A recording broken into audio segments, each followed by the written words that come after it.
Mesir, di Syria, di Yaman, Selatan Thai, di Rohingya, di Marawi, di Malaysia. Seterusnya kita hadiahkan Al-Fatihah kepada para salihin, wali-wali Allah, para muttaqin, para syakirin. Seterusnya kepada kedua ibu bapa kita, guru-guru kita, kaum keluarga kita, kaum muslimin dan muslimat. Al-Fatihah. A'udzu billahi minasyaitonir rajim. Bismillahirrahmanirrahim. Alhamdulillahi rabbil alamin. Ar-Rahmanir Rahim. Maliki yaumiddin. Iyyaka na'budu wa iyyaka nasta'in. Ihdinas siratal mustaqim. Siratal ladzina an'amta 'alaihim ghairil maghdubi 'alaihim waladdallin. Amin. InsyaAllah untuk menambah baik lagi majlis kita pada malam ini, marilah sama-sama kita berselawat ke atas Nabi sallallahu alaihi wasallam. Semoga dengan kita berselawat ke atas Nabi sallallahu alaihi wasallam, Allah Subhanahu wa taala menambah lagi keberkatan, keridaan, rahmat, dan lebih-lebih lagi kita mengharapkan Allah Subhanahu wa taala mengampuni segala dosa kita insya-Allah. Bismillahirrahmanirrahim. Allahumma salli ala sayyidina Muhammadin nabiyil ummi wa ala alihi wa sahbihi wa barik wa sallim. Allahumma salli ala sayyidina Muhammadin nabiyil ummi wa ala alihi wa sahbihi wa barik wa sallim. اللهم صل على سيدنا محمد النبي الأمي وعلى آله وصحبه وبارك وسلم. اللهم صل على سيدنا محمد النبي الأمي وعلى آله وصحبه وبارك وسلم. اللهم صل على سيدنا محمد النبي الأمي وعلى آله وصحبه وبارك وسلم. اللهم صل على سيدنا محمد النبي الأمي وعلى آله وصحبه وبارك وسلم. اللهم صل على سيدنا محمد النبي الأمي وعلى آله وصحبه وبارك وسلم. اللهم صل على سيدنا محمد النبي الأمي وعلى آله وصحبه وبارك وسلم. اللهم صل على سيدنا محمد النبي الأمي وعلى آله وصحبه وبارك وسلم. اللهم صل على سيدنا محمد النبي الأمي وعلى آله وصحبه وبارك وسلم. بسم الله الرحمن الرحيم. الحمد لله رب العالمين وبه نستعين على أمور الدنيا والدين، والصلاة والسلام على سيد المرسلين خاتم النبيين محمد صلى الله عليه وآله وصحبه وسلم، وعلى آله وأصحابه وتابعا تابعا لهم بإحسان إلى يوم الدين. سبحانك لا علم لنا إلا ما علمتنا إنك أنت العليم الحكيم. رب اشرح لي صدري ويسر لي أمري واحلل عقدة من لساني يفقهوا قولي. رب زدنا علما وارزقنا فهما. اللهم يسر ولا تعسر وبتمم بالخير يا فتاح يا عليم. افتح لنا فتوح العارفين. ولا حول ولا قوة إلا بالله العلي العظيم. ولا حول ولا قوة إلا بالله العلي العظيم. ولا حول ولا قوة إلا بالله العلي العظيم.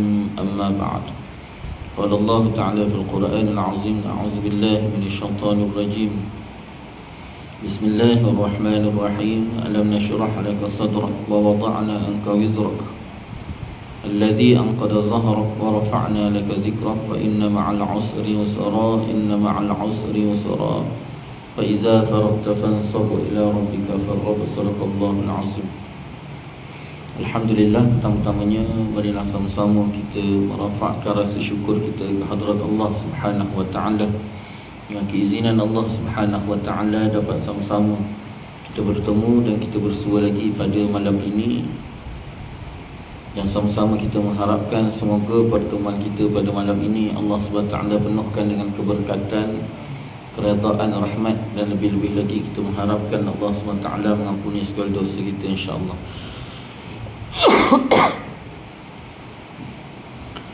Alhamdulillah, kita juga bersyukur sangat-sangat pada Allah Subhanahu wa taala. Dengan keizinan Allah Subhanahu wa taala, kini kita berada dalam bulan Rabiul Awal. Dan dalam bulan Rabiul Awal ni ada satu peristiwa agung yang telah berlaku, iaitu peristiwa kelahiran Nabi sallallahu alaihi wasallam. Jadi di sini kita bersyukur sangat-sangat pada Allah SWT, kerana Allah SWT jadikan kita di antara mereka yang duduk sebagai seorang umat Nabi besar Muhammad sallallahu alaihi wasallam. Satu umat yang sangat dimuliakan dan diagungkan oleh Allah SWT disebabkan Nabi yang seorang agung, makhluk agung. Bukan hanya seorang Nabi, bukan hanya seorang Rasul, dan bukan hanya sekadar manusia mulia, tetapi Rasulullah SAW ini adalah makhluk agung, makhluk yang sangat agung di sisi Allah SWT dalam kalangan makhluk, bukannya manusia. Kalau kita lihat Nabi-Nabi dan para Rasul terdahulu, mereka lebih hanya kepada umat mereka sahaja ataupun bangsa mereka, seperti Yahudi dan Nasara.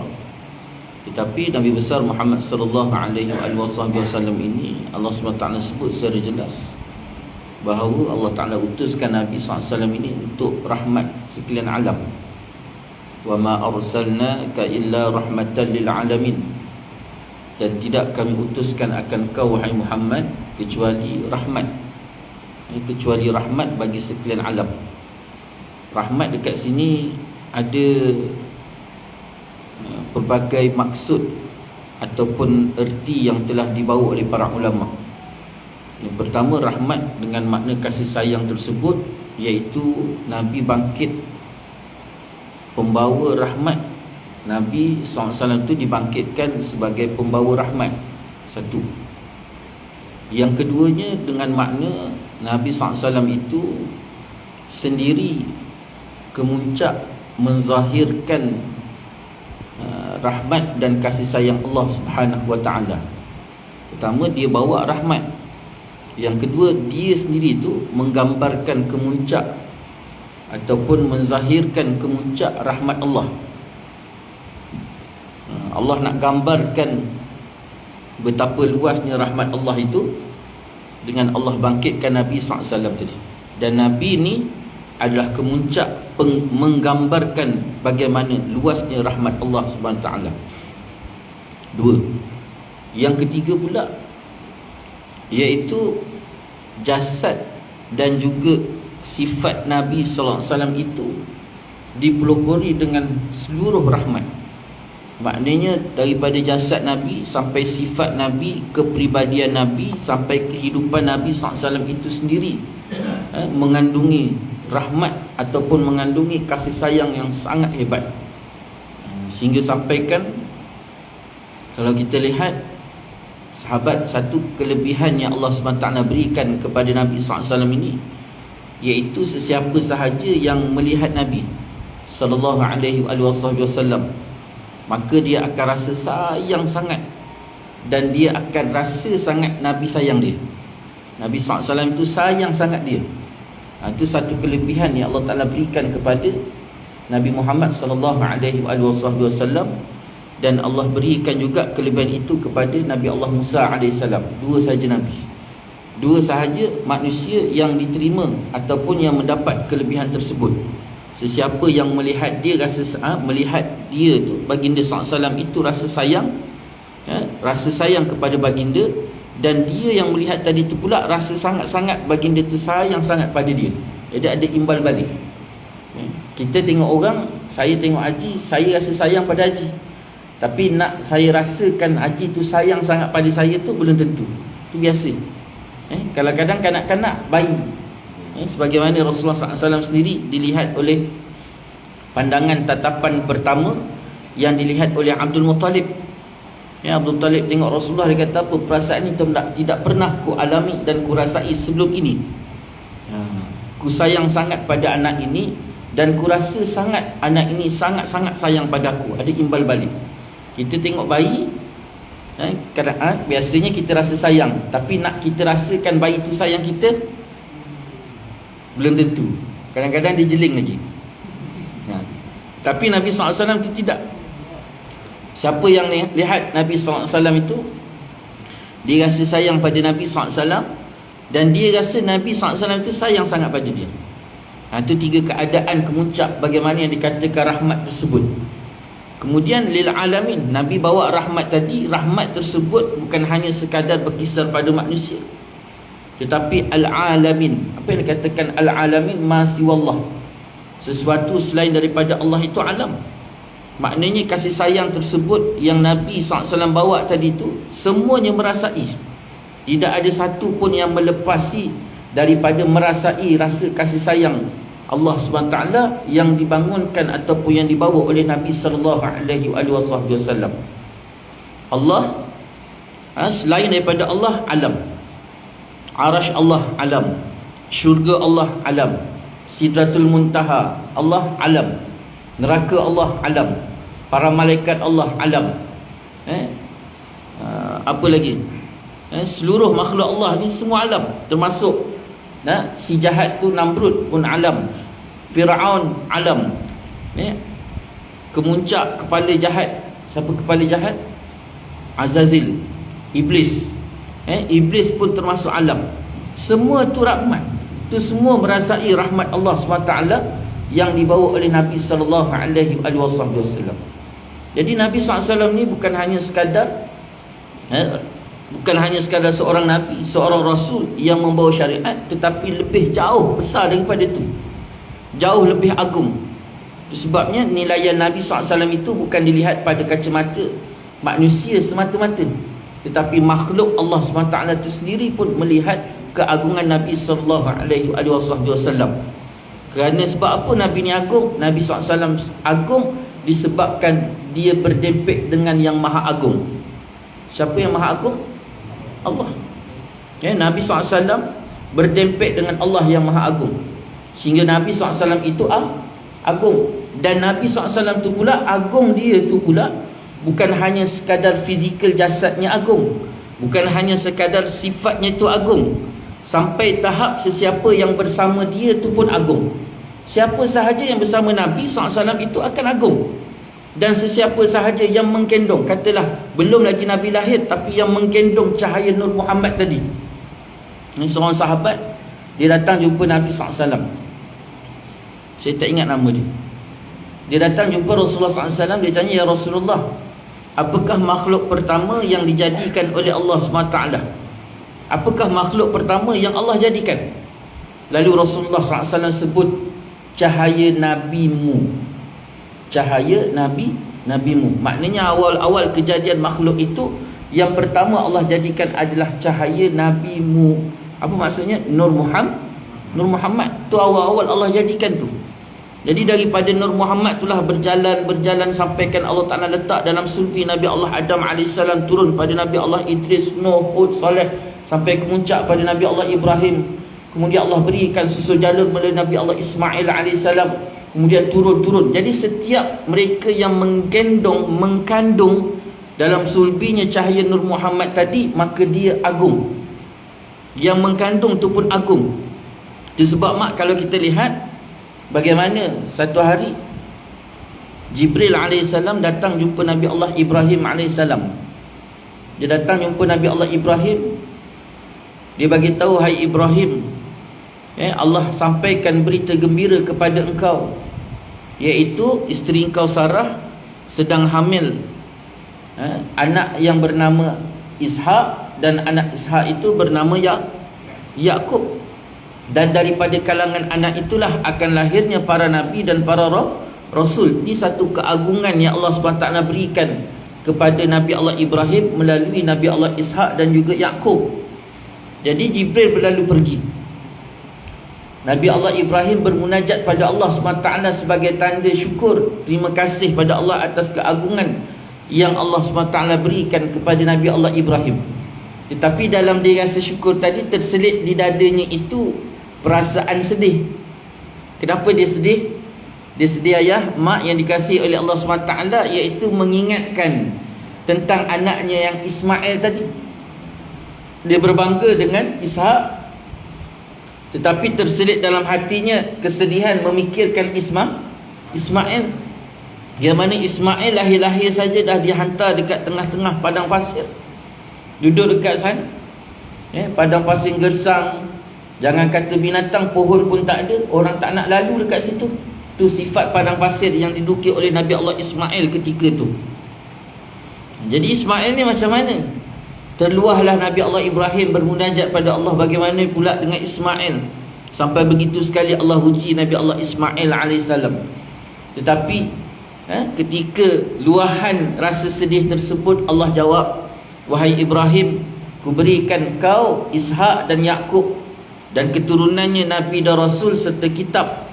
Satu keagungan besar, tetapi sebesar-besar keagungan kuberikan kepada Ismail itu tidak ada yang lain. Maksudnya orang lain takkan dapat macam mana Ismail dapat. Apa dia dapat ya? Yang pertamanya Allah SWT berikan tanah yang Ismail duduk tu tanah haram. Dan haram tu, tanah tu haram, telah digezetkan awal daripada sewaktu dijadikan langit dan bumi. Allah dah gezetkan tanah tu tanah haram daripada awal sewaktu Allah jadikan langit dan bumi. Satu. Yang kedua Allah jadikan melalui Ismail dan Ibrahim tadi, iaitu Kaabah. Yang mana Kaabah tu menjadi tempat tumpuan seluruh makhluk, seluruh manusia. Kaabah tadi hebat tak hebat tu. Kemudian Allah Ta'ala syariatkan ibadah haji, dan Allah SWT syariatkan ibadah kurban. Dan Allah Ta'ala kata, wahai Ibrahim, daripada sulbi Ismail itu, daripada sulbi Ismail itulah ku lalukan setiap sulbi Ismail tu ku lahirkan keturunan-keturunan yang menggendong, yang mengkandung Nabi akhir zaman dan makhluk yang agung. Nanti bila Nabi Allah Ibrahim dengar saja jawapan daripada Allah SWT tu, dia rasa ta'ajub sangat. Rasa apa nak sebut ta'ajub bahasa Melayu apa? Kagum.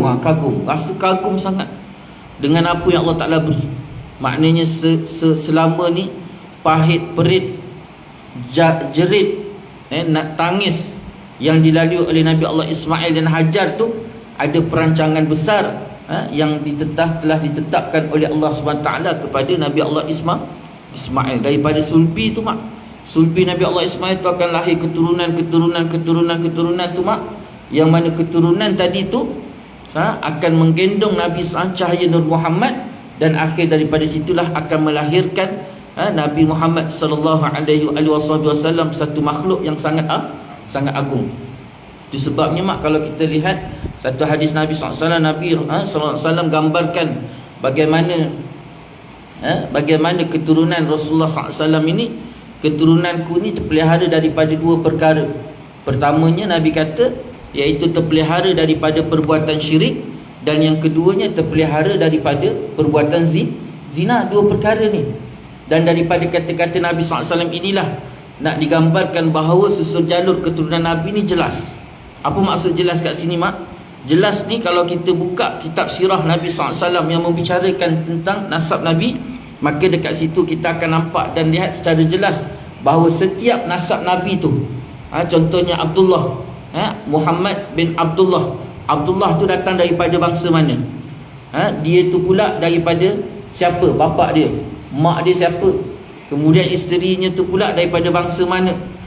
Bapa dia siapa? Mak dia siapa? Lepas tu kedudukan mereka ni bagaimana? Kerjaya mereka tu bagaimana? Siapa mereka tu dalam pandangan masyarakat? Maka bukan hanya Abdullah naik kepada Abdul Muttalib. Abdul Muttalib naik pula kepada Hashim. Hashim naik kepada Abdul Manaf, daripada Abdul Manaf naik kepada Qusay, sampai ke atas, sampai kepada Nabi Allah Ismail AS, sampailah kepada Nabi Ibrahim. Susul jalur tu mak bukan hanya sekadar dilengkapi dengan nama semata-mata, tetapi sifat kepribadian, kedudukan bangsa, asal usul, semuanya jelas, sehingga kan tak ada ruang pun untuk dijadikan bahan fitnah bahawa ada susul jalur itu susul jalur yang cacat, apatah lagi nak disebut tentang syirik dan juga perbuatan zina. Ini yang dikatakan jelas. Kita ya paling tinggi pun moyang, kan? Moyang tu pun kalau tanya, asal mana moyang awak? Rasa-rasa macam datang daripada Jawa. Tapi kadang-kadang tengok macam Minang pun ada. Sebelah kanan tengok macam sebelah Jawa, sebelah kiri tengok macam daripada Minang. Tapi kadang-kadang bila tengok daripada belakang macam Papua pun ada juga. Macam Papua. Ha. Kenapa ya? Sebab memang dia tak tahu. Kita ni bukan tak peka, memang sejalur kita tu tak dijaga. Kita tak tahu. Dan nak gambarkan pula, memang susul jalur keturunan Nabi tu terpelihara. Allah pelihara, bukan kita yang tak jaga sejalur kita. Keturunan Nabi SAW tu memang Allah pelihara. Sebab Allah nak lalukan cahaya Nur Muhammad. Sebabnya Nabi SAW ni bukannya biasa-biasa, keagungan. Dan sesiapa tu kalau kita lihat yang mengkandung Nabi tadi, kan kemudian pula kita tengok ya, siapa yang bersama dengan Nabi dia akan jadi hebat, dia akan jadi agung. Contohnya kita lihat sahabat-sahabat yang hampir dengan Nabi SAW. Contohnya Sayyidina Abu Bakar. Kalau kita baca sejarah Sayyidina Abu Bakar ni, biasa je, orangnya biasa. Tapi bila disebabkan dia bersama dengan Nabi yang agung, maka dia pun jadi agung. Begitu juga Sayyidina Umar, Sayyidina Osman, Sayyidina Ali dan sahabat-sahabat radhiyallahu anhum semuanya. Bila mereka bersama dengan Nabi, maka mereka nampak keagungan. Bahkan Allah nak gambarkan yang agung tak Nabi ni dan sesiapa yang bersama dengan Nabi. Contohnya seperti Bilal bin Rabah. Bilal bin Rabah ni siapa ya? Hanya seorang lelaki Habsyi, khadam, hamba abdi. Kalau bahasa kita tu hamba abdi mak, tak ada apa-apa, orang pandai, tak ada nilai. Kalau kita baca kitab fiqh mak, hamba abdi ni tak lebih seperti seekor lembu. Nak pakai boleh, tak nak pakai jual. Lepas tu nak buat macam mana pun boleh. Sampai tahap dalam kitab sebut nilaian hamba abdi ni teruk tak teruknya pada pandangan masyarakat ataupun manusia ketika itu, sehingga tak lebih seperti kain lap kaki. Sampai tahap macam tu, tak ada nilai, dan mereka boleh dijual. Itu satu ketika dahulu. Tapi bila ketika mana Nabi SAW bangkit, sampaikan Bilal bin Rabah, seorang hamba abdi itu pun bila bersama dengan Nabi SAW, dia menjadi agung. Agung tak agung Bilal tu pula bukan biasa-biasa punya kan, bukan biasa-biasa punya keagungan dia. Sampai tahap hari ni pun orang yang melaungkan azan itu dipanggil Bilal. Ni siapa yang bersama dengan Nabi. Kemudian mak, sesuatu yang bersentuh dengan Nabi, sesuatu apapun yang bersentuh dengan Nabi, maka jadi agung. Contohnya apa bang? Contohnya seperti Yasrib. Yasrib tu apa? Madinatul Munawwarah. Mak, sejarah Madinah tu Madinah. Madinah ni asal dulu dipanggil Yasrib. Yasrib ni adalah satu penempatan yang tak ada orang nak duduk kat Yasrib. Sebab Yasrib ni tempat penyakit. Kalau bahasa kita hari ni lepas PKP dipanggil tempat virus. Tak ada orang nak duduk. Yang duduk kat Yasrib ketika tu adalah bangsa Yahudi, Aus dan Khazraj. Aus dan Khazraj tu pula duduk dekat Yasrib tu sebab apa? Hanya semata-mata mereka melihat dan mengkaji, dan mereka akhirnya mendapati di Yasrib besok akan lahirnya Nabi akhir zaman, dan mereka mengharapkan Nabi akhir zaman itu lahir daripada kalangan mereka. Akhirnya mereka beramai-ramai menempati Yasrib. Tapi bila Nabi SAW datang Yasrib, pijak Yasrib, maka ketika itu Yasrib, satu tempat penyakit tadi, berubah disebabkan makhluk agung bersentuh kulit dengan kulit agung, maka akhir tempat tadi menjadi agung. You bayangkan mak, hari ni mak tengok Madinah macam mana? Kan? Pergi sana tenang tak? Tenang setenang-tenangnya mak. Tenang hati. Abah pergi umrah, mak tak pergi. Sampai kat Madinah, abah ingat mak tak? Dah.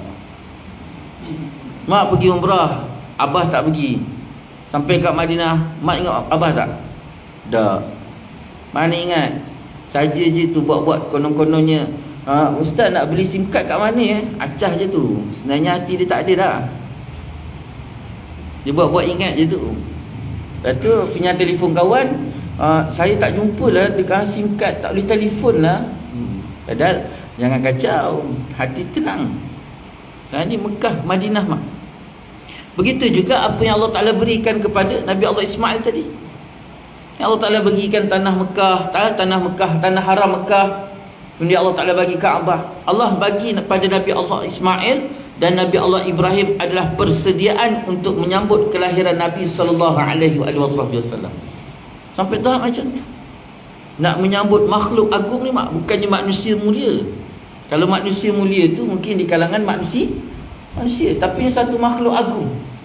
Sehingga kan kalau kita lihat mak, agung tak agung Nabi SAW ni, pernah terjadi kepada Nabi Allah Adam AS. Nabi Allah Adam AS ketika dia makan buah khuldiah, terlucut semua pakaian dia. Bila terlucut semua pakaian dia tadi, tiba-tiba Allah kata, wahai Adam, kau kena keluar tinggalkan syurga, turun ke bumi. Dan memang itu tujuan. Jadi Allah tanya, wahai Adam, kenapa masih lagi kau mendekati, menghampiri dan makan buah khuldi, sedangkan aku larang kau daripada menghampiri pohon khuldi? Dan kenapa kau termakan bujuk rayu iblis, sedangkan telah kuperingatkan berkali-kali, innahu lakum aduwwum mubin, sesungguhnya iblis tu bagi kamu adalah musuh yang sangat jelas. Dan tidak ada perkataan yang keluar daripada bibir Nabi Allah Adam AS. Allah hajat kepada Nabi Allah Adam, iaitu dengan doa mohon ampun, Rabbana zalamna anfusana wa illam taghfir lana wa tarhamna lanakunanna minal khasirin. Wahai Tuhan kami, kami telah menzalimi diri kami, dan jika Engkau tidak mengampuni kami dan merahmati kami, lanakunanna minal khasirin, sungguh kami berada kalangan orang yang rugi. Dalam kitab sebahagiannya bahawa kata-kata doa minta ampun tu mak, bukan hanya semata-mata doa, tetapi Nabi Allah Adam laungkan dan pohon pada Allah, disertakan doa tadi dengan bibarkati Muhammad. Bibarkati Muhammad. Sehingga kan sampai Allah SWT bertanya kepada Nabi Allah Adam AS, wahai Adam, daripada mana kau tahu tentang Muhammad? Mak abah yang dirahmati oleh Allah SWT, bila Allah SWT tanya, bukan Allah Ta'ala tak tahu. Allah Ta'ala tu maha tahu. Tapi dia tanya kenapa mak? Kerana dia nak bagi tahu. Jadi dia tanya, wahai Adam, daripada mana kau tahu tentang Muhammad? Lalu Nabi Allah Adam AS bagi tahu, wahai Allah, ketika kau perintahkan Jibril, ketika kau perintahkan Israel memasukkan roh ke dalam jasadku, ketika sampai rohku ke dada, mataku terbuka, ku pandang kanan, pandang kiri, pandang atas, pandang bawah. Ketika mataku liar memandang setiap pelusuk, tiba-tiba ku terpandang pada dinding arasmu, wahai Allah, namamu yang sangat agung. Kulihat namamu yang sangat agung pada dinding arasmu, wahai Allah. Tetapi dalam ketika ku memandang-mandang namamu, wahai Allah, tiba-tiba ku terpandang di samping namamu yang agung itu, ada satu nama yang ditulis dengan Muhammad. Dan ku yakin, ku pasti bahawa Muhammad itu pasti sesuatu yang sangat agung. Kalau dia tak agung, takkan diletakkan di sampingmu, wahai Allah. Masya Allah mak. Cuba bayangkan mak. Jasad Nabi ada tak? Tak ada.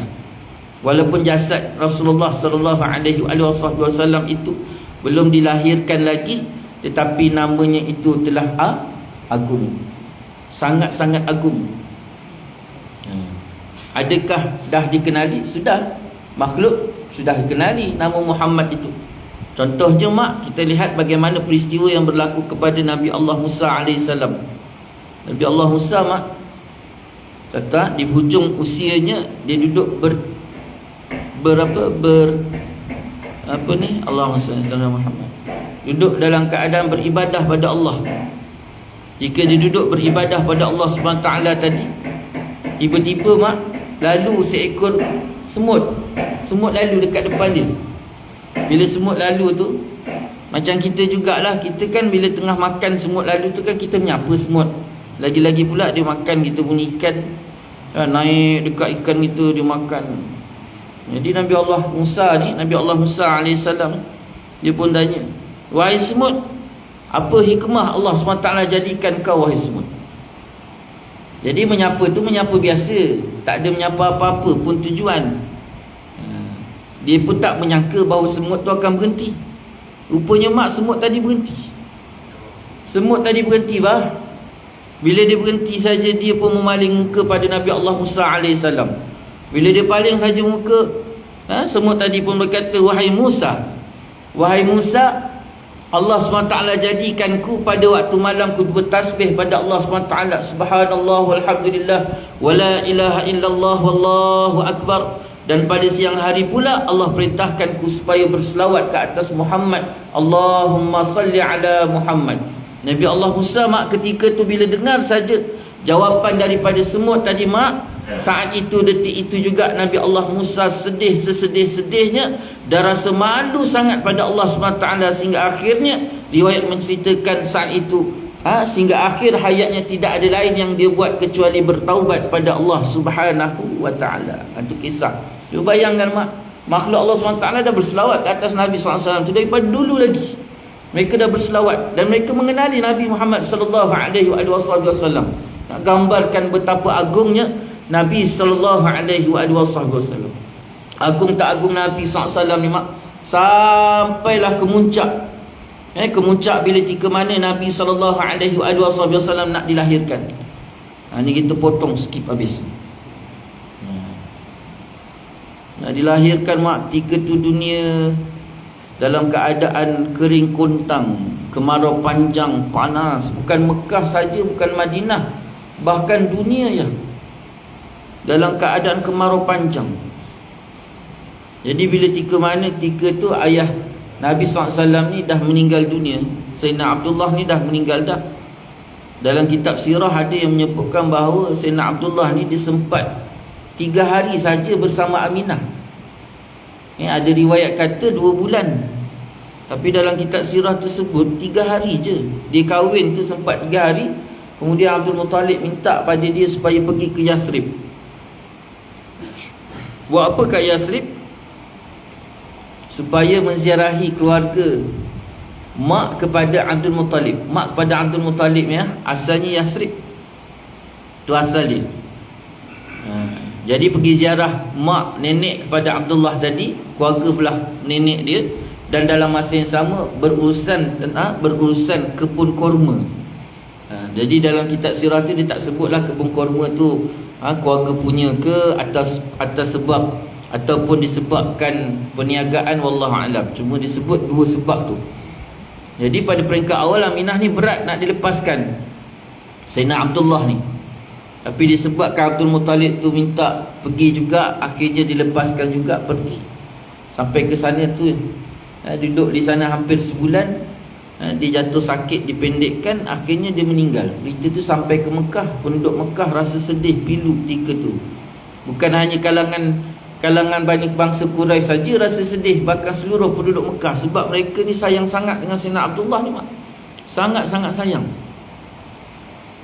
Jadi bila kematian Sayyidina Abdullah tadi, penduduk Mekah rasa pilu, rasa sedih sangat atas kematian tadi. Bahkan Aminah lebih sedih, sangat-sangat sedih lagi. Tapi dalam keadaan dia sedih tadi sedih tadi, Allah ubat hati Aminah tadi dengan didatangkan satu hari, mulai daripada hari yang pertama tu, di antara tidur dengan jaga, tak tidur tak jaga. Waktu nak tidur tu di antara tidur dengan jaga, waktu itulah datangnya satu suara bagi tahu, wahai Aminah, kau telah hamil dan anak kandungan itu dijaga dan pelihara dengan baik, dan besok dia akan lahir seorang lelaki yang diangkat menjadi nabi dan rasul. Jadi suara tu datang hampir setiap malam. Ada riwayat kata suara tu ada suara daripada Nabi Allah Adam AS yang datang atas perintah Allah untuk memberitahu bahawa Aminah telah selamat, telah mengandung. Jadi berita Aminah mengandung ini sampai diketahui oleh seluruh penduduk Mekah. Bukan hanya sekadar penduduk Mekah, bahkan seluruh makhluk Allah SWT yang berada di 7 petala langit, 7 petala bumi itu, mak, semua tahu khabar tadi.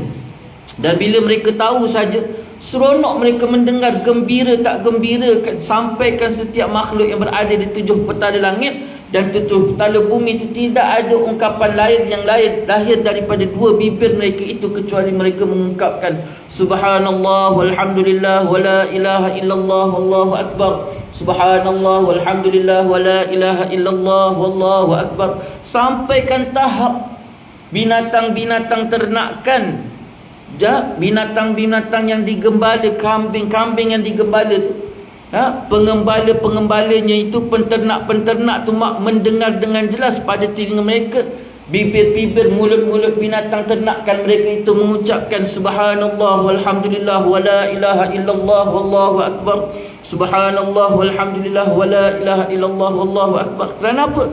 Kerana terlalu seronoknya mereka mendengar kabar yang menyatakan bahawa Nabi akhir zaman telah dikandung, insya-Allah. Berita tadi tu, mak, Aminah tadi selamat mengandung tu saja dah sampaikan barakahnya Nabi. Kan mulalah jadi jasad tu dalam, duduk dalam rahim tu sahaja. Kan dunia tadi dalam keadaan kemarau. Sampaikan sungai, mak, sungai Nil tu kering kontang. Sungai Nil tu kering kontang. Tapi bila dengar sahaja Rasulullah SAW itu telah dikandungkan, maka ketika tu hujan lebat selebat-lebatnya daripada kering kontang sungai Nil tadi, air yang deras kuat penuh sungai tadi, sampaikan bumi yang mati, pokok-pokok disebabkan kemarau tadi, hujan turun sampai hidup menghijau semuanya sekali, mak. Kenapa? Kerana seronoknya mendengar Rasulullah SAW telah selamat dikandung. Perjalanan terus, barakah demi barakah, barakah demi barakah waktu itu dunia Allah SWT. Sampailah waktu kemuncak hari Isnin. Kan Nabi SAW sebut tentang kelahirannya 3. Tentang kelahiran Nabi SAW memang disebut 3. Yang pertama, Rasulullah kata, aku dilahirkan pada bulan Rabiul Awal pada tahun gajah. Dan yang ketiga iaitu pada hari Isnin. Itu 3 tu. Jadi Rasulullah SAW dia tak sebut tarikhnya, mak. Tak disebut tarikhnya. Bila tak disebut tarikh, maka itu yang biasa jadi khilaf ulama. Ada ulama sebut, dan kebanyakan para ulama memberitahu bahawa Nabi SAW itu dilahirkan pada 9 Rabiul Awal. 9 Rabiul Awal. Tetapi yang ma'ruf, yang sangat dikenali, iaitu pada 12 Rabiul Awal. Masalah tak? Tak ada masalah. 9 boleh, 12 boleh, tak ada masalah. Yang masalahnya kalau tak ada Nabi dalam jiwa kita. Itu yang masalah tu. Sibuk berdebat pasal tarikh tadi, tapi usaha untuk menanamkan Nabi dalam jiwa tu tak ada, tu yang rugi. Oh, saya pegang pada 12, saya pegang pada 9. Duk bergaduh pagi petang, 9, 12, 9, 12. Lalu bila tanya, macam mana perasaan anda dengan Nabi SAW? Oh, itu Nabi, tak lebih hanya Nabi. Kenapa pun disebut bising-bising, rugilah. Jadi, mak, hari Isnin Nabi SAW tu nak dilahirkan. Rasulullah SAW nak dilahirkan pada hari Isnin tu, bah, hari Ahad tu. Hari Ahad digambarkan bahawa dunia dalam keadaan hening. Tak terlalu panas, tak terlalu sejuk, redup, tenang. Bila waktu malam pula dalam keadaan senyap, sunyi. Biasanya kita kat tanah Melayu ni bunyi cekerik, tak ada. Malam tu tak ada bunyi cekerik, tak ada bunyi katak kodok kan, wang-wang, tak ada. Tenang, sunyi je. Jadi, mak, malam tu dekat Yathrib, Yathrib dekat Madinah. Yang di Madinah ni ditempati oleh penduduk Yahudi tadi kan. Jadi malam tu, bah, seorang lelaki Yahudi tu dia duduk atas sutoh. Sutoh tu apa? Sutoh ni macam atap. Kalau kita kat tanah Melayu kita ni, atap kita tu kan gitu kan. Jadi Arab ni dia slab dengan simen. Dia atap terbuka. Boleh duduk atas tu dalam keadaan terbuka, malam boleh ngeteh, boleh tidur atas tu. Arab musim panas mak dia tidur atas tutup. Dia tidur atas tutup musim panas. Jadi musim panas ni waktu tu lah biasanya waktu sekodeng orang rumah sebelah kan nampak kan duduk mintai. Jadi sutuh malam tu terbuka. Memang Yahudi tadi duduk atas sutuh. Waktu dia duduk atas sutuh tu tiba-tiba dia terpandang anak bintang. Anak bintang terbit. Anak bintang terbit tadi. Bila dia nampak anak bintang tu terbit, dia punya terpekik sekuat-kuat. Dia pekik sekuat-kuat sampai ke Yahudi yang ada di Yathrib malam tu. Semuanya keluar daripada rumah mendapatkan lelaki tadi. Mereka datang pada lelaki tu seramai-ramai. Mereka tanya, apa yang telah berlaku sehingga yang kau jerit sekuat-kuatnya wahai lelaki, dia kata. Lelaki tu kata, dia kata, aku jerit sebab aku dapati bahawa satu anak bintang telah terbit menggambarkan pada malam ini lahirnya Nabi akhir zaman. Jadi seramai-ramai Yahudi tu mak, mereka pun pergi cepat-cepat ketuk setiap pintu rumah. Diketuk setiap pintu rumah, ditanya ada tak perempuan yang nak melahirkan anak, ada ke tidak. Lepas tu pergi lagi satu pintu, seramai-ramai diketuk habis semua pintu tu. Sehingga riwayat menyebutkan tidak ada satu pintu pun yang terlepas daripada diketuk oleh setiap orang-orang Yahudi tadi. Kerana mereka mencari, mungkin ada anak lelaki yang dilahirkan pada malam itu, dia adalah seorang Nabi, dan harapan mereka supaya Nabi tersebut datang daripada kalangan mereka. Tapi sampailah waktu fajar mak, harapan mereka tu hancur, lebur, remuk. Kecewa perasaan mereka. Kerana apa? Kerana malam tu tidak ada seorang pun anak lelaki yang dilahirkan. Kalau ada sekalipun yang lahir anak perempuan. Masya Allah. Sedih mereka. Balik ke Mekah. Malam tu Mekah ni je. Tiba-tiba mak diceritakan satu riwayat, seorang Yahudi lelaki yang berada di Mekah, dia datang menemui salah seorang daripada bangsa Quraisy, kaum keluarga Abdul Muttalib. Dia datang jumpa, dia tolong bagi tahu, sampaikan pesanan kepada Abdul Muttalib bahawa pada malam ini akan lahir seorang anak lelaki daripada kalangan kamu, yang mana anak lelaki itu akan menjadi seorang nabi dan seorang rasul. Jadi berita tadi disampaikan pada Abdul Muttalib. Abdul Muttalib yang mendengar berita tadi itu, dia dengar, hanya sekadar dengar je lah. Sebab apa, nak kata benar pun dia tak tahu, nak kata salah pun tak tahu. Lebih-lebih lagi kalau tengok pula bangsa Arab ni mak, memang satu bangsa yang tidak dikenali satu ketika dahulu. Bukan macam hari ni, dulu orang tak kenal pun. Jadi apatah lagi bila tika mana sebut Nabi, sebut Rasul. Sebab bila sebut Nabi, sebut Rasul ni mak, biasanya Nabi dan Rasul ni daripada kalangan Yahudi dan Nasrani. Jadi benda yang mustahil, kenapa pula bangsa Arab? Tu tiba-tiba. Jadi dia nak kata ya ke tak ya pun dia tak berani. Sedap macam tu, senyap terus. Jadi masa berjalan sampai ke pagi. Jadi awal pagi tu mak, Aminah dah mula rasa sakit.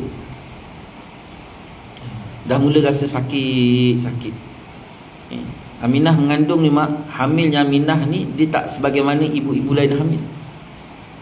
Sampaikan tahap dia sendiri pun tak tahu dia hamil. Itu kelebihan Allah Ta'ala berikan kepada Sayyidatina Aminah radhiyallahu anha.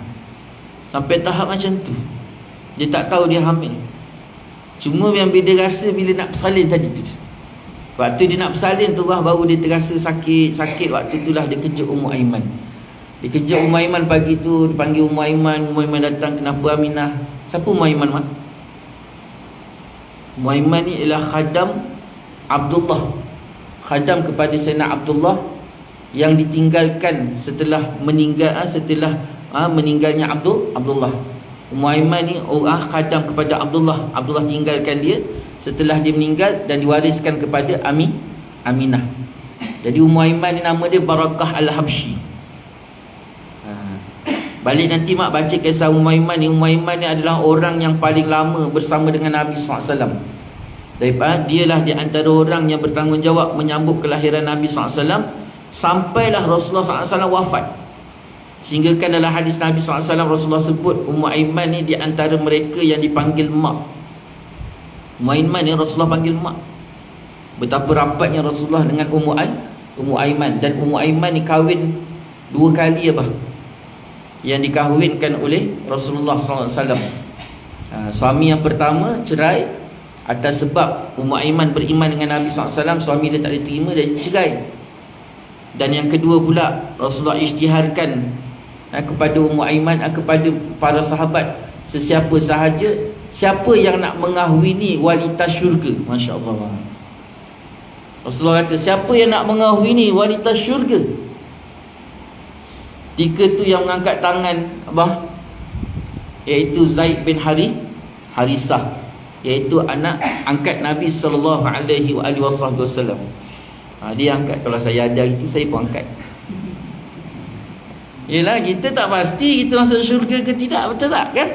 Tiba-tiba Rasulullah kata, siapa yang nak kahwin dengan wanita syurga? InsyaAllah. Siapa yang tak nak isteri masuk syurga, suami masuk syurga tak? InsyaAllah. Sama kan? Abah macam mana? Sedia? Jangan paling belakang. Tidur surau malam ni? Oh, awak ada hati Macam mana bah? Okey Boleh Boleh. Habis-habis kita tidur surau ramai-ramai malam ni. Tolong buka surau malam ni, jangan kunci. Buat iktikaf. Jadi akhirnya diperintahkan, minta wahai Umm Aiman, dia kata tolong panggil Ummu Syifa. Tolong panggil Ummu Syifa. Ummu Syifa ni mak bidan yang sangat terkenal di Mekah. Siapa Ummu Syifa ni mak? Ummu Syifa ni ialah mak kepada Abdul Rahman bin Auf. Sayyidina Abdul Rahman bin Auf, sahabat Nabi yang terkenal. Abdul Rahman bin Auf tu mak dia Ummu Syifa. Mak dia lah orang yang dipertanggungjawabkan untuk menyambut kelahiran Nabi SAW. Itu yang akhirnya Ummu Aiman keluar pergi cari Ummu Syifa. Ada riwayat kata waktu Ummu Aiman keluar tu mak dia tarik unta. Dia tarik unta untuk pergi panggil Ummu Syifa. Ada setengah riwayat kata dia tarik unta tadi, unta tu tarik dia pula. Dia pegang tali, unta tu tarik dia. Ada riwayat menyebutkan begitu. Jadi sampai rumah Ummu Syifa, diketuknya rumah Ummu Syifa tadi. Jadi Ummu Syifa pun bangun kejut, tengok pagi-pagi orang kejut. Buka pintu tengok Ummu Aiman. Tanya Ummu Aiman, kenapa Ummu Aiman? Lalu Ummu Aiman kata, Aminah dah mula sakit-sakit, nak minta tolong tengok. Mungkin dia nak bersalin. Dia Ummu Syifa siap-siap mak. Waktu tu terus pergi ke rumah Aminah bersama dengan Ummu Aiman tadi. Sampai kat rumah tengok Aminah ni dah makin sakit. Jadi pagi tu mak, riwayat menyebutkan bahawa 4 orang yang menyambut. Itu sahih. 4 orang yang menyambut Nabi SAW. 2 wanita daripada kalangan manusia, daripada kalangan penduduk dunia, dan 2 wanita lagi daripada syurga yang Allah Ta'ala turunkan mak, diiringi dengan seluruh bidadari-bidadari syurga dan juga seluruh anak-anak syurga. Jadi ada 4 orang. Jadi 2 wanita daripada kalangan penduduk dunia. Yang pertamanya Ummu Aiman dan yang keduanya Ummu Syifa. Dan Ummu Syifa inilah yang bertanggungjawab untuk menyambut kelahiran Nabi SAW. Kemudian diiringkan dengan 2 wanita syurga, iaitu pertamanya Asyah isteri Fir'aun, dan yang keduanya Maryam, mak kepada Nabi Allah Isa AS. Itu wanita mulia tu. Walaupun ada riwayat kata Suwaibah. Satu, ada riwayat kata Hawa, nenek kita Hawa, isteri Nabi Allah Adam AS. Dan juga satu lagi Sarah, Siti Sarah, iaitu isteri kepada Nabi Allah Ibrahim. Jadi yang 3 nama tu saya tak boleh nak masukkan sebab banyak khilaf. Yang 4 orang ni mak, yang ni memang confirm. Memang buka buku sirah mana pun 4 orang ni ada nama dia. Yang lebih tu ada yang yang tak ada, tak ada masalah. Jadi kita letaklah 4 orang ni. Jadi Asyah tadi duduk sebelah kanan Aminah, dekat kepala sebelah kanan, dan sebelah kiri pula Maryam. Dia duduk dekat kepala tadi. Kemudian dikelilingi oleh bidadari-bidadari nak menyambut kelahiran Nabi SAW.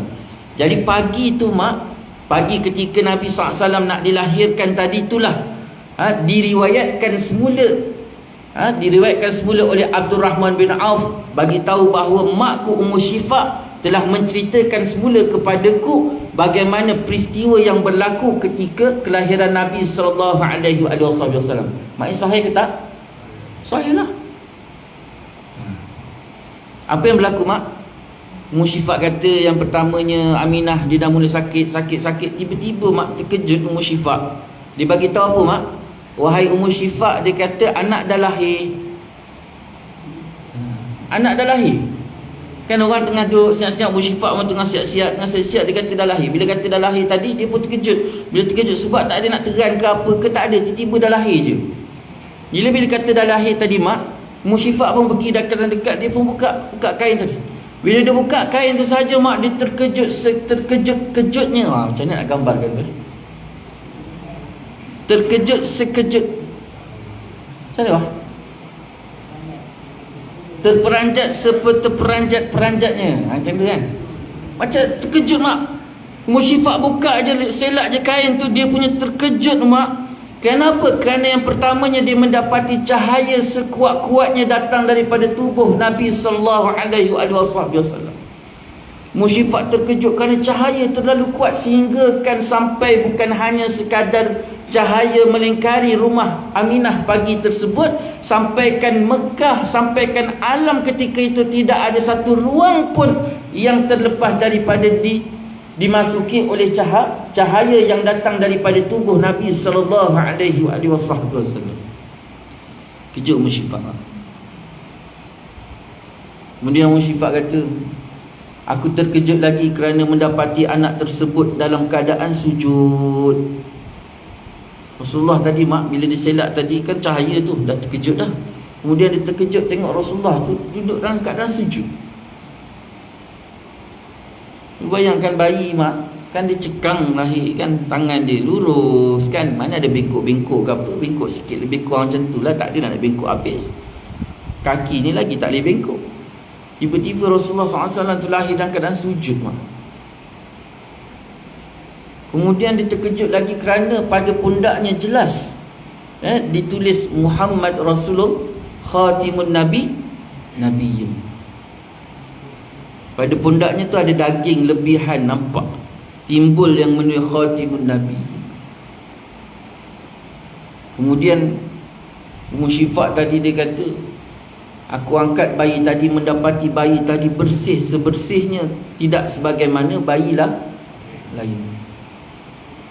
Kemudian bila dia angkat saja tadi, mak, dia balikkan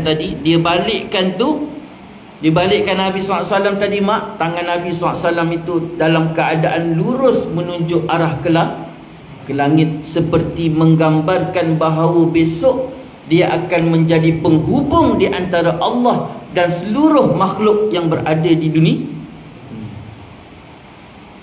Dan Ummu Syifa tengok tali pusat nak dipotong, mak, tiba-tiba dapati tali pusat itu telah siap dipotong.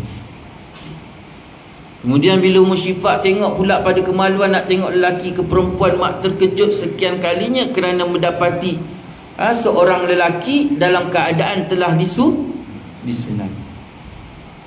Kemudian Ummu Syifa tengok pula pada matanya, tiba-tiba dapati pada matanya itu telah siap dicelak. Masya Allah. Dibalut dalam keadaan ketakutan. Ummu Syifa kata, aku takut, dia kata. Aku takut, aku terkejut, macam-macam perasaan ada waktu tu, kerana melihat anak ni sangat-sangat pelik. Tapi dalam keadaan dia merasa pelik itu, dia yakin ini seorang Nabi. Dan dalam keadaan dia takut tadi, mak, riwayat menyatakan Ummu Syifa kata apa? Sudah terbit pada hatiku besok kalau anak ini diangkat menjadi Nabi, akulah orang pertama yang akan menyahut kenabiannya. Itu dah ada tu, mak. Itu sebabnya kalau kita lihat sejarah balik, Ummu Syifa ni di antara orang awal yang menyambut dakwah ataupun syariat Nabi sallallahu alaihi wasallam. Jadi Ummu Syifa tadi balut Nabi SAW. Waktu dia balut letak atas pangku tadi tu, mak, tiba-tiba cahaya yang sekuat-kuat tadi terpadam dan menjadi segelap-gelapnya.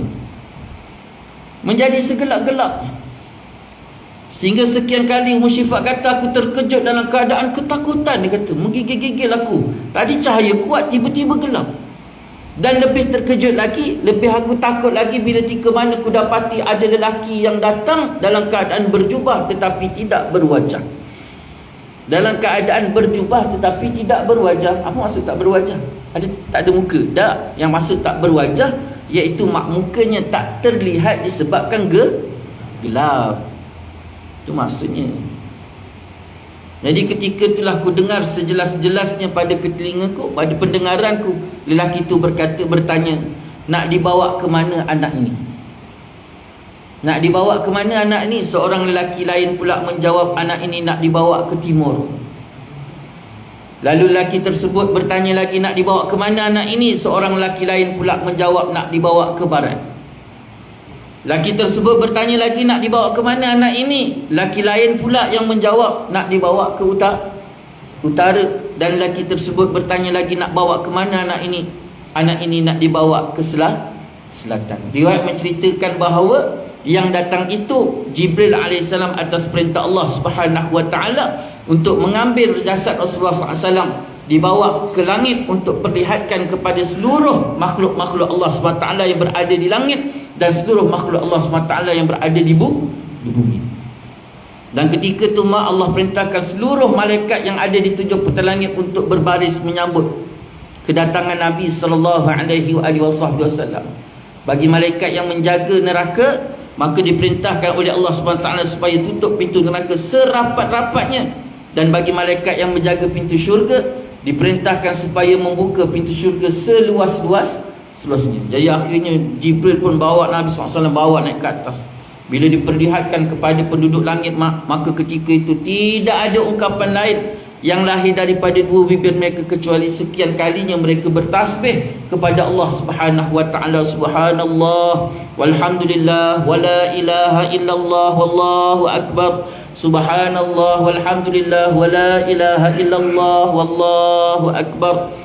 Bertasbih atas dasar gembira sangat-sangat mereka kerana dapat melihat kelahiran Nabi SAW dan melihat jasad tubuh yang sangat agung. Daripada satu tingkat ke satu tingkat, selesai naik tingkat kedua, lepas tu naik pula langit ketiga, naik ke 4 sampai ke 7, selesai Jibril bawa turun balik semula ke dunia dipusing, diperlihatkan sehingga sekian kalinya didengari setiap binatang-binatang tidak terlepas mengungkapkan tasbih pada Allah Subhanahu Wa Taala. Subhanallah walhamdulillah wala ilaha illallah wallahu akbar. Subhanallah walhamdulillah wala ilaha illallah wallahu akbar. Gembiranya mereka kerana mendengar, melihat Nabi sallallahu alaihi wasallam. Ketika tu angin punya kuat, pokok bergoyang-goyang, tanda rasa seronok binatang bertasbih, dengar bising sangat. Ketika tu kerana apa? Kerana melihat Nabi sallallahu alaihi wasallam. Selesai tadi dah dibawa pusing, Jibril pun balik semula, diletakkan Rasulullah SAW di pangkuan Ummu Syifa. Bila letak atas pangkuan Ummu Syifa kata, ketika tu ku terkejut kerana gelap tadi tiba-tiba berubah cahaya sekuat-kuat sebagaimana sebelumnya tadi. Jadi bila dah bercahaya semula tadi, cahaya tadi tu menyelinap satu tempat sampai penduduk Mekah ni pula mereka melihat cahaya pelik tadi, cari. Bila dia cari-cari, rupanya cahaya tadi datang daripada rumah Aminah. Jadi bila datang daripada rumah Aminah, semua seramai-ramai tu duduk mengilingi rumah Aminah tadi. Bila ditanya-tanya, rupanya lahir seorang bayi, datang cahaya tu daripada tubuh seorang bayi, sehinggakan mereka panggil bayi pelik. Bahasa kita tu bayi pelik. Itu sebab Rasulullah SAW daripada kecil lagi tu memang dah dikenali dengan manusia pelik. Tanda kenabian tu sangat jelas daripada kecil lagi. Bukan waktu Rasulullah SAW tu usia 40 tahun jadi Nabi baru tengok tanda-tanda kenabian. Tak, daripada kecil. Daripada kecil lagi lahir tu sahaja tanda kenabian tu sudah nampak jelas. Dan tak ada seorang pun boleh yang mengingkari tanda kenabian tersebut. Itu sebab Ummu Syifa lihat Abdul Muttalib sendiri. Jadi akhirnya tadi dah diletak dekat dalam dulang. Ummu Syifa kata, cahaya tadi dah kembali balik pulih sekuat-kuatnya cahaya daripada tubuh. Kemudian aku letakkan pada dulang. Lepas tu kututupkan dengan tembikar sebagaimana yang telah diperintahkan oleh Aminah, dia kata, kerana nak pastikan cahaya tadi tak keluar. Waktu tu Mekah dah mula gegir, orang Kelantan kata gegir, bising dah, kerana bayi pelik ni. Jadi akhirnya ada orang Arab ni yang melihat anak lelaki bila lahir mesti ayah dia. Sebabkan Nabi SAW lahir dalam keadaan yatim, maka yang melihatnya tu iaitu Abdul Muttalib. Minta Ummu Syifa pergi panggil Abdul Muttalib.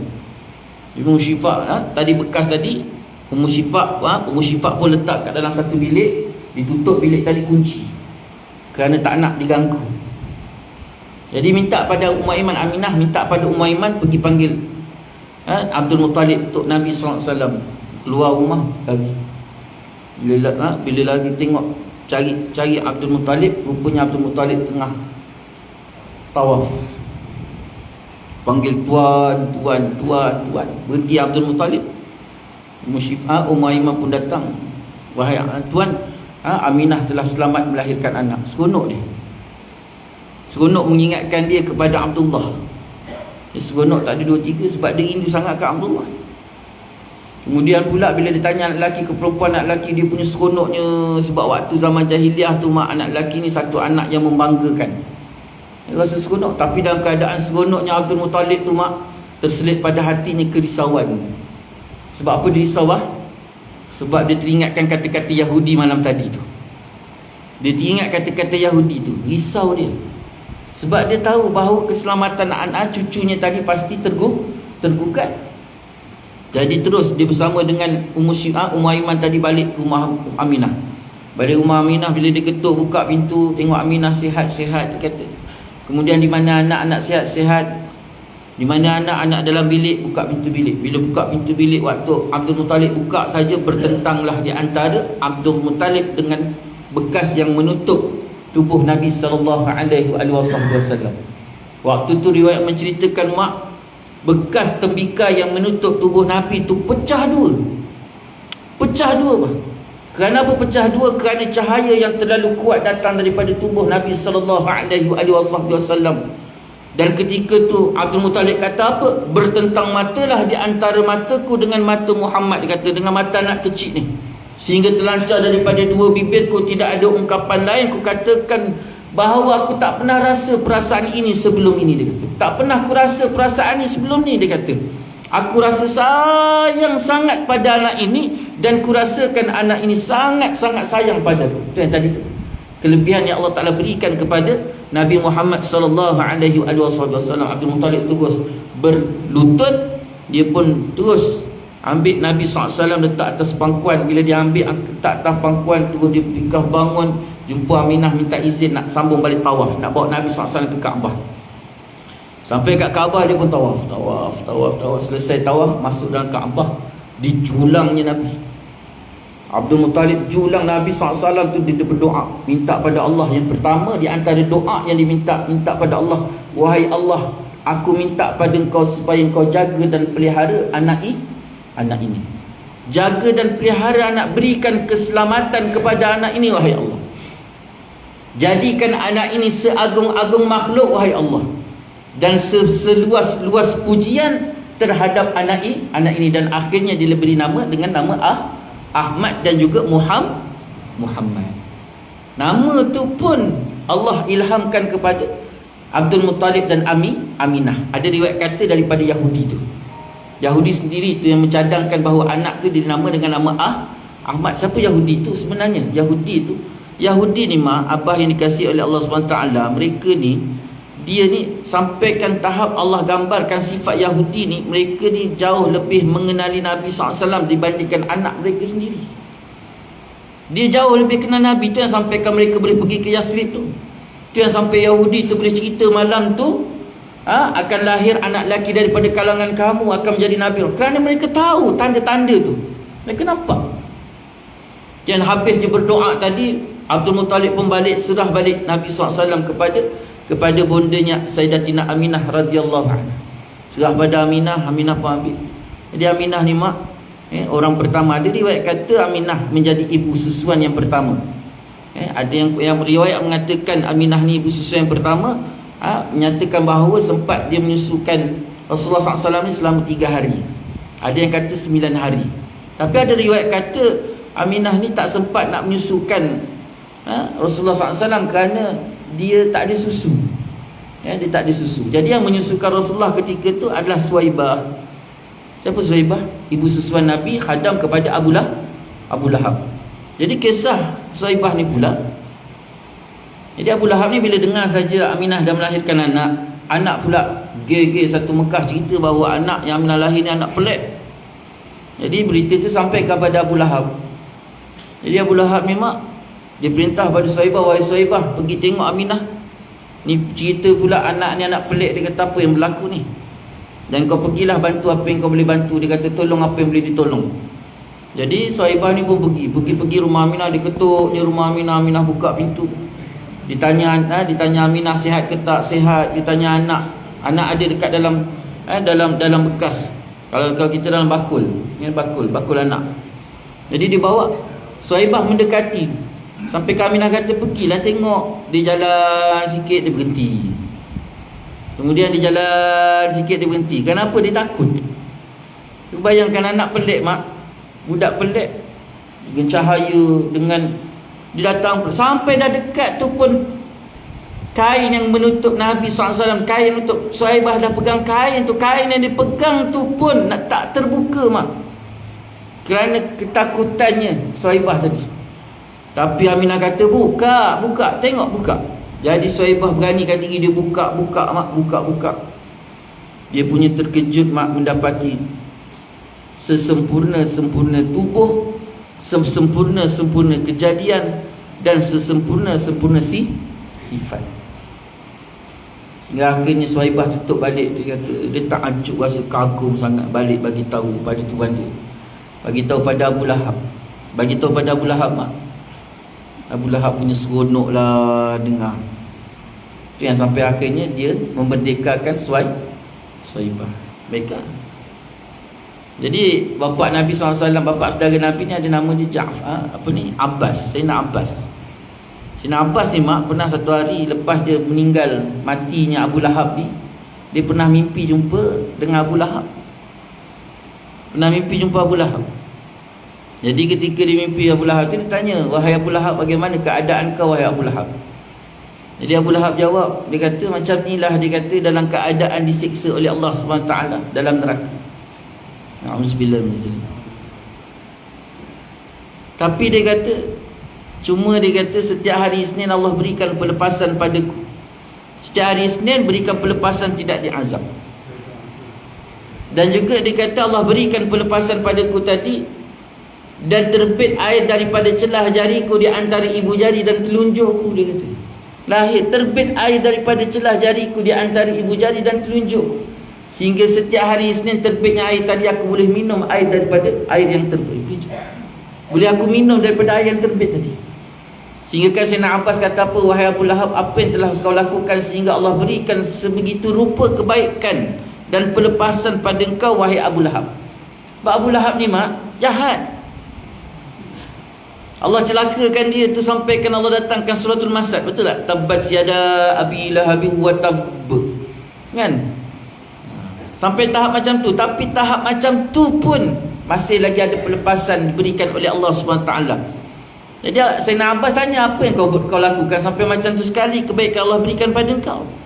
Lalu ketika Abu Lahab kata, wahai Abbas, dia kata, waktu aku hidup atas dunia dulu, ketika lahirnya Muhammad, aku rasa seronok. Dan ketika tu seronok aku tu sampai aku memerdekakan Suwaibah. Cuba bayangkan mak, utara manusia tahap Allah celakakan dia pun disebabkan dia rasa seronok menyambut kelahiran Nabi SAW. Allah berikan pelepasan. Ini lagi pula kita umat Nabi besar Muhammad SAW. Jadi yang kedua Suwaibah. Yang ketiga pula mak, di antaranya iaitu Nabi SAW sebut, aku ada ibu susuan yang benar. Aku ada ibu susuan salasata atiqat, 3 orang atiqah. Daripada mana mak? Daripada Bani Sulaim.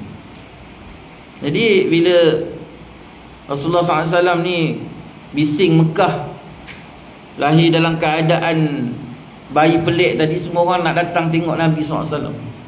Jadi di antaranya daripada 3 orang wanita Bani Sulaim tadi, 3 dara, dipanggil 3 dara Bani Sulaim. Jadi datang jumpa Aminah, duduk nak tengok bayi pelik. Dia kata Aminah pun keluar angkat Rasulullah SAW bagi pada. Ni 3 dara ni mak. Jadi Aminah bila dah dipangku anak tadi tu, salah seorang daripada 3 tu pangku. Jadi Aminah ni kata susukanlah. Jadi dia orang bertiga tu kata macam mana kami nak susukan, kami mana ada susu, kami pun tak kahwin, dia kata. Macam mana kami nak susukan? Jadi Aminah kata tolong susukan. Dia kata susukanlah. Jadi seboleh-boleh Aminah suruh susu. Akhirnya ceritakan dia selak tudungnya tadi dan selak buka bajunya tadi. Dia keluarkan buah susu, dia suara. Dia letakkan dalam mulut Nabi SAW. Rasulullah SAW ketika tu isap mak. Bila diisapnya keluar susu sebanyak-banyak sampai Rasulullah SAW tu kenyang. Begitu juga diserah pula Rasulullah pada dara yang kedua pun sama disusukan.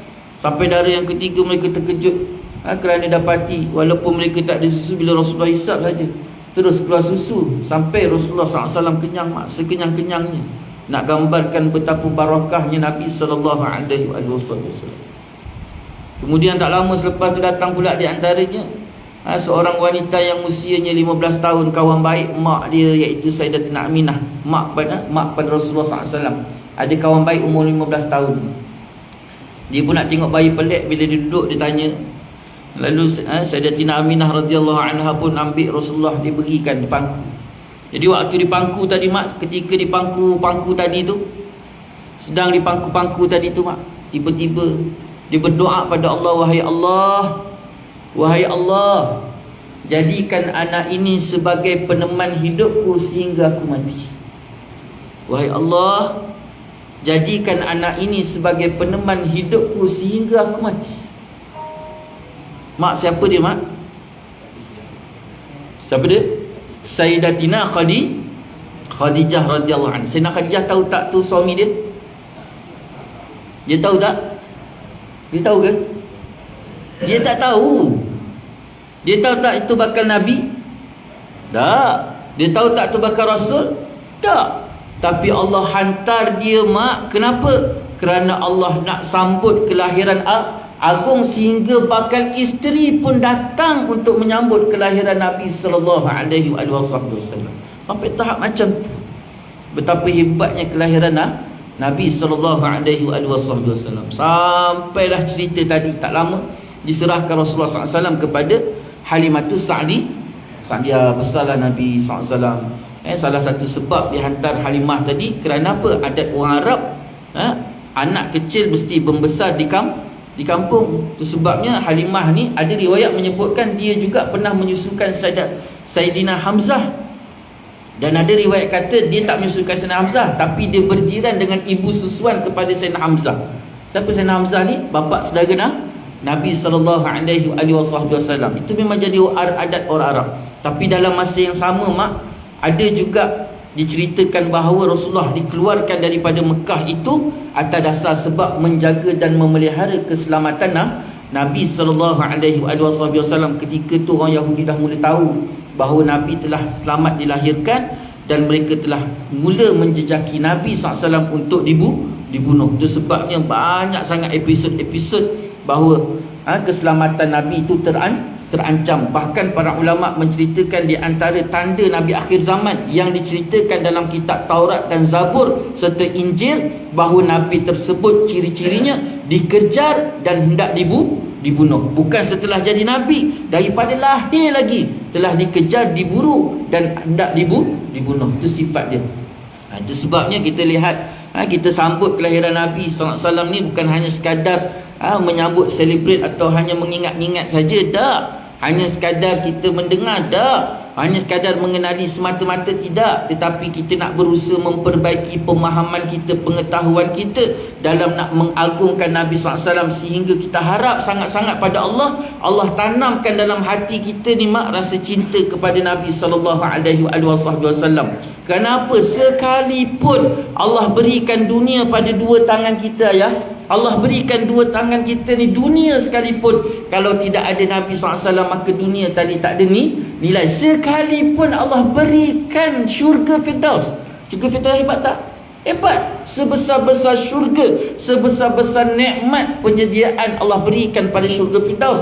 Walaupun sekali kita dapat syurga Firdaus, tapi kalau tak dapat duduk bersama Nabi SAW, maka tidak ada nilai syurga Firdaus. Sebagaimana kisah kita tengok Sayyidina Ja'far. Sayyidina Ja'far ni Nabi SAW panggil dia Janahain. Janahain apa? Dua sayap. Sayyidina Ja'far Allah Ta'ala bagi dia kelebihan dua sayap. Dia ni sahabat yang melalui dua hijrah. Yang pertama hijrah ke Habsyah, dan yang kedua hijrah ke Madinah, ke Yathrib. Mak baca kisah Sayyidina Ja'far. Sayyidina Ja'far ni sepupu Nabi SAW, anak kepada Abu Talib. Dia membesar dengan Sayyidina Abbas. Sayyidina Abbas duduk dengan Sayyidina Abbas. Sebab Abu Talib ni susah. Waktu tu Mekah tak ada makanan. Jadi Sayyidina Ja'far ni satu hari dia ikut Nabi SAW pergi satu peperangan, dipanggil peperangan Mu'tah. Waktu Sayyidina Ja'far pergi dalam keadaan Sayyidina Ja'far pergi tu dalam keadaan berpuasa. Dalam keadaan berpuasa. Jadi kalau tak silap saya, waktu tu orang pertama yang pegang panji tu tak pasti siapa. Kemudian panji tadi jatuh. Waktu tu dia tengah peperangan Mu'tah ni lawan dengan Rom. Lawan dengan Rom. Jadi terlalu kuatnya tu Zaid bin Harithah. Tak, bukan. Selepas Zaid Harithah, selepas tu Ja'far pegang panji tu jatuh sebab tangan dia dipotong. Tangan pegang, dipotong tangan kanan, tangan kiri sambut, dipotong tangan kiri. Kemudian akhirnya ditebas tubuhnya sampai terbelah dua. Tebas 4 tubuh, syahid jatuh. Jadi Zaid bin Harithah, anak Nabi SAW, anak angkat Nabi SAW pula menyambut panji-panji tadi. Dia pula dibunuh sehingga panji-panji jatuh. Disambut pula Khalid bin Awalid, Abdullah Ar-Rawahah. Terima kasih Haji. Abdullah Ar-Rawahah, dia mula-mula sekali pegang panji tadi. Abdullah Ar-Rawahah, dia mula-mula pegang, dia syahid. Kemudian disambut oleh Ja'far. Ja'far pula dia pegang tangan kanan dipotong putus. Kemudian sambut tangan kiri pula sambut, jatuh lagi. Kemudian disambut pula dengan potongan tadi. Tangan tadi dah potong. Ada apa panggil baki saki baki tangan tu. Kaki baki tu pula kepit. Waktu dikepit lagi tu, berkepit panji tadi waktu tu ditebas sekuat-kuat tubuh dia terbelah dua Sampaikan terlalu sedih Rasulullah SAW mendengar kabar tadi. Kerana yang pertamanya syahid iaitu Abdullah Ar-Rawahah, yang kedua syahid Ja'far sepupu Rasulullah SAW sendiri, yang ketiga anak angkat Rasulullah SAW sendiri iaitu Zaid bin Harithah. Sampai Rasulullah belum selesai perang, Rasulullah terus balik pergi jumpa keluarga. Di antaranya Rasulullah pergi rumah Sayyidina Ja'far. Pergi rumah Sayyidina Ja'far, jumpa isteri Sayyidina Ja'far, anak kepada Umais. Waktu tu dia dah siap masak-masak nak sambut suami dia balik.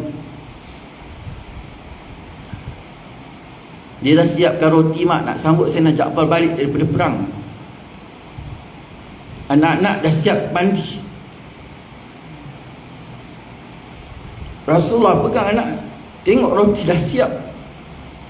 Rasulullah menangis, tak dapat lagi bendung kesedihan.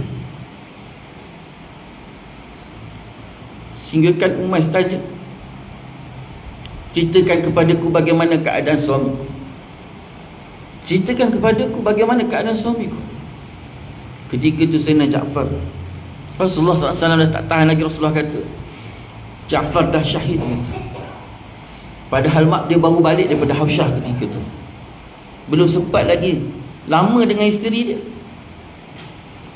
Cuba bayangkan pagi itu. Hari tersebut sangat-sangat sedih bagi Rasulullah SAW.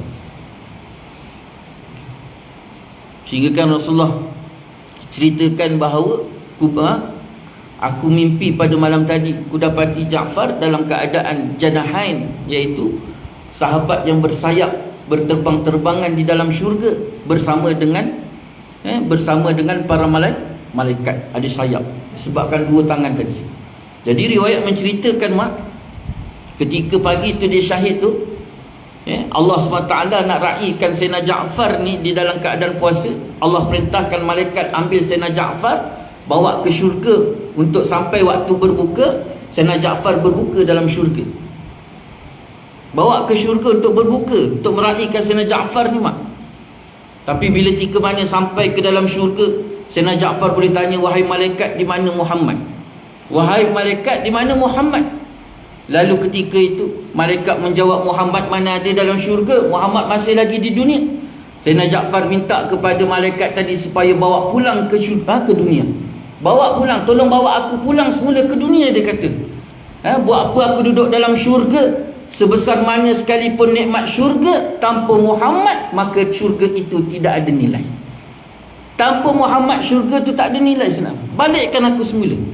Balikkan semula aku ke dunia, dia kata. Malaikat pun bawa balik Sayyidina Ja'far ke dunia. Bila sampai di dunia, Sayyidina Ja'far kata, walaupun tubuhku tidak dapat bersama dengan tubuh Muhammad, tubuhku tak dapat bersentuh dengan tubuh Muhammad, setidak-tidaknya tanah yang aku duduki itu, tanah tu masih lagi bersentuh pada tubuhku, dan tanah tu bersentuh dengan tubuh Muhammad. Masya Allah. Betapa hebatnya cinta para sahabat ni mak. Tu kita nak lihat bagaimana nilaian dunia sekalipun kalau berikan pada dua tangan kita, kalau kita tak dapat bersama Nabi SAW, maka dunia itu tak ada nilai. Sekalipun syurga diberikan pada dua tangan kita, kalau syurga itu tak dapat kita bersama dengan Nabi SAW, maka syurga itu tak ada nilai. Itu sebab minta sungguh-sungguh pada Allah SWT supaya Allah letakkan rasa cinta dalam diri kita kepada Allah SWT, dan meletakkan rasa cinta dalam diri kita kepada Nabi SAW. Wallahu ta'ala alam. Semoga Allah Ta'ala letakkan kita di antara mereka yang dapat bersama Nabi di dunia dan bersama dengan Nabi SAW di akhirat. Kita, pasangan kita, anak keturunan kita, masyarakat kita seluruhnya bersama-sama dengan Nabi di dunia dan bersama-sama dengan Nabi SAW di akhirat. Wallahu ta'ala alam. Jadi itulah sikit sebanyak dapat kita kongsi bersama pada malam ini. Mohon maaf di atas segala salah kata, salah bicara. Mohon maaf di atas mengambil masa yang cukup lama pada malam ni. Semoga ada kebaikan dan lebih-lebih lagi dalam pembinaan rasa cinta dan kasih dalam diri kita kepada Nabi SAW. Tanpa perasaan cinta dalam diri kita kepada Nabi, maka kita tak akan mampu jadi seperti Sayyidina Ja'far. Takkan kita mampu duduk seperti sahabat-sahabat kita yang sedang mempertahankan Masjid Al-Aqsa hari ni mak. Masya Allah, hebat. Itu iman, itu tanda iman, itu tanda cinta mak.